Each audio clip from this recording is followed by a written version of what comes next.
संविधान क्या कहता है कि अमेंडमेंट सीरीज के इस नए अंक में आपका स्वागत है। इस सीरीज में हम सिलसिलेवार रूप से बात कर रहे हैं संविधान में हुए संशोधनों के बारे में। पिछले अंक में हमने बात की थी 5वें अमेंडमेंट पे और आज हम बात करेंगे 7वें अमेंडमेंट की। 5वें अमेंडमेंट वाले एपिसोड में हमने देखा था कि किस तरह से ओरिजिनली भारत का संविधान राज्यों को 4 अलग अलग कैटेगरीज पार्ट ए, बी, सी और डी में बांटता था। मोटे तौर पे आप यह समझ लीजिए कि पार्ट ए में उन्हें रखा गया था जो ब्रिटिश इंडिया में प्रोविंसेस थे। पार्ट बी में उन बड़े प्रिंसली स्टेट्स को रखा गया था जहां पर चुनी हुई लेजिस्लेटिव असेंबली थी, क्योंकि कुछ प्रिंसली स्टेट्स ऐसे थे जिन्होंने अपने अपने राज्यों में एक चुनी हुई लेजिस्लेटिव असेंबली की स्थापना की थी, तो उन राज्यों को पार्ट बी स्टेट्स में रखा गया था। पार्ट सी में छोटे छोटे वैसे प्रिंसली स्टेट्स जहां चुनी हुई लेजिस्लेटिव असेंबली कभी बनी ही नहीं थी उन्हें रखा गया था, और पार्ट डी टेरिटरीज में अकेला था अंडमान निकोबार द्वीप समूह। अब इनमें कौन कौन राज्य थे, और अगर आप और डिटेल में जानना चाहते हैं तो हमारा पिछला अंक जो 5वें संवैधानिक संशोधन पे है वो देखें। लिंक हमने डिस्क्रिप्शन में डाल रखी है। स्टेट रीऑर्गेनाइजेशन कमीशन ने भाषाई आधार पर राज्यों के पुनर्गठन के पॉलिसी पे अपनी मुहर लगा दी थी, और इस कमीशन के रिकमेंडेशंस को इम्प्लीमेंट करने के लिए ही पहले 5वां और अब 7वां संवैधानिक संशोधन किया जा रहा था। तो सबसे पहला अमेंडमेंट तो आर्टिकल 1 में ही करना था। ओरिजिनल मतलब अमेंडमेंट से पहले के संविधान के आर्टिकल 1 का सब क्लॉज 2 और 3 देखिए, part A, B, C, D. अब ये हटना था क्योंकि स्टेट रीऑर्गेनाइजेशन के बाद भारत में सिर्फ 2 तरह के क्षेत्र होने थे, स्टेट और यूनियन टेरिटरीज। तो अकॉर्डिंगली क्लॉज 2 में बदलाव लाया गया और नया सब्स्टिट्यूटेड क्लॉज 2 आया जो बोलता है the state and territories thereof shall be as specified in first schedule. अच्छा, अब ये शेड्यूल क्या है? संविधान का टेक्स्ट बहुत बड़ा ना हो जाए, ये बात और है कि ऑलरेडी हमारा संविधान दुनिया का सबसे लेंथी कॉन्स्टिट्यूशन है, इसलिए हम उन बातों को जिसे मुख्य टेक्स्ट में रखे बिना भी काम चल जाए, जैसे सब क्लॉज 2 में, वैसे हमें सारे राज्यों और यूनियन टेरिटरीज का नाम लिखना पड़ता, मगर इस लिस्ट को हम शेड्यूल में डाल देते हैं, वरना ये प्रावधान बहुत लंबा हो जाता। इसलिए हमने राज्यों के नामों के लिए शेड्यूल बना के अंत में डाल दिया। अब चूंकि नए राज्य बनने थे तो अकॉर्डिंगली ओरिजिनल शेड्यूल 1 में भी नए नामों को जोड़ा गया। यहाँ पे एक और बात जानते हैं, राज्यों के पुनर्गठन के लिए संविधान में संशोधन करने की जरूरत नहीं होती है। नए राज्यों के गठन की प्रक्रिया आर्टिकल 3 में दे रखी है। नए राज्यों का गठन संविधान में एक बिल लाकर किया जा सकता है, मगर जब भी कोई नया राज्य बनेगा तो शेड्यूल 1 में वो नाम ऐड करने पड़ेंगे। लेकिन इस तरह के एडिशन को जो कि टेक्निकली देखा जाए तो अमेंडमेंट ही है, क्योंकि शेड्यूल 1 संविधान का हिस्सा है और उसमें बदलाव तो लाया ही जा रहा है, लेकिन ऐसे अमेंडमेंट को एज सच अमेंडमेंट नहीं माना जाएगा। ये बात आर्टिकल 4 के क्लॉज 2 में लिखी हुई है। स्टेट रीऑर्गेनाइजेशन के बाद ये कैटेगराइजेशन ऑफ स्टेट्स खत्म होने वाला था और सारे राज्य अब एक ही क्लास में आने वाले थे, और चूंकि ओरिजिनल संविधान में अलग अलग कैटेगरी के स्टेट के लिए अलग अलग प्रावधान थे, जैसे अमेंडमेंट से पहले संविधान का पार्ट 6 बात करता था पार्ट ए स्टेट्स के बारे में कि वहां प्रशासनिक व्यवस्था कैसी होगी, पार्ट 7 बात करता था पार्ट बी स्टेट्स पे, पार्ट 8 पार्ट सी स्टेट्स के लिए था, और पार्ट 9 पार्ट डी टेरिटरीज पे। पार्ट ए और बी के प्रशासनिक व्यवस्था में कोई सब्सटैंशियल डिफरेंसेस नहीं थे, मगर कुछ अंतर तो थे ही। जैसे राज्य के प्रमुख को पार्ट ए में गवर्नर बोलते थे और पार्ट बी में उन्हें राज प्रमुख बोला जाता था, और राज प्रमुख हेरिडेटरी रूलर्स थे। देखिए संविधान का article 366 clause 21। Part C states में कोई चुनी हुई लेजिस्लेटिव असेंबली नहीं थी।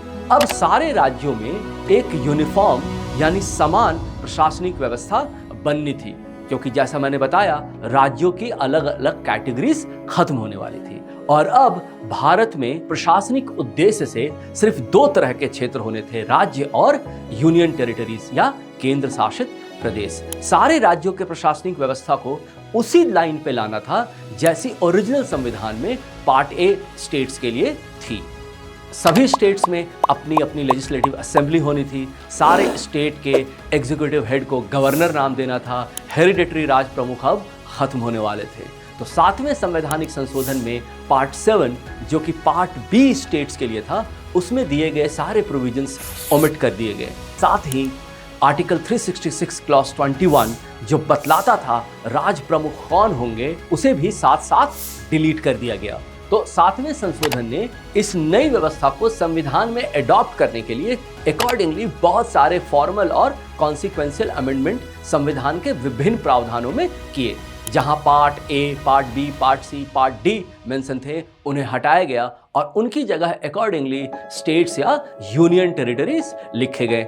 सारे राज्य 7वें संशोधन के बाद पार्ट 6 में दिए गए प्रावधानों के अंदर गवर्न होने लगे। पार्ट 8 जो पार्ट सी स्टेट्स की प्रशासनिक व्यवस्था पे था, याद कीजिए पार्ट सी में वो स्टेट्स है जहां चुनी हुई विधानसभा नहीं थी, तो अब पार्ट सी बन गया यूनियन टेरिटरीज के प्रशासनिक व्यवस्था के लिए। यूनियन टेरिटरीज में ऑर्डिनरली लेजिस्लेटिव असेंबलीज नहीं होती है और उन क्षेत्रों के लिए कानून बनाने की पूरी जिम्मेदारी संघीय सरकार की होती है।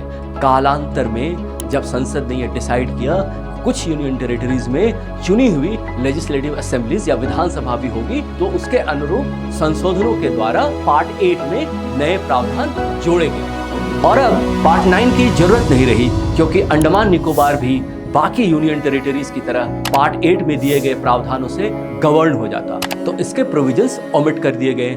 बाद में पंचायती राज व्यवस्था आई, तो इसी खाली पड़े पार्ट 9 में वो प्रावधान डाले गए।